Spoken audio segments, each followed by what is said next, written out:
ជំនាត់កូនចៅខ្ញុំគឺតែប៉ុណ្ណឹងហើយ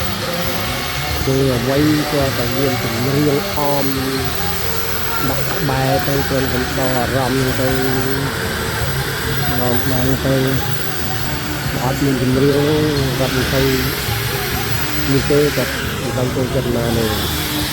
រៀនបတ်ចម្រៀងចប់រត់ទៅដល់វិញភ្លាមឡើយបងប្អូនហើយវាអត់តែដៃមុខបលាំងព្រះឧស្សាហ៍ក្បាច់ហ្នឹងតែក្បាច់ជាយើងត្រង់ម្ល៉េះមានទីខាងទៅតែក្បាច់ចាប់បានចាក់ក្បាច់ហើយឧស្សាហ៍ក្បាច់ចម្រងខ្សែក្បាច់ហើយរត់ព្រៀងជាយានមែនតើស្ដាយហើយមានអីបាត់ប្រមាណថ្ងៃហើយដល់ហើយ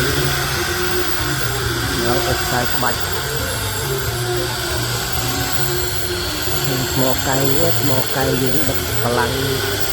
បានមកអីរំបិទហើយអីហើយបានឧស្សាហ៍ក្បាច់ឧស្សាហ៍អីក៏ត្រឹមត្រូវ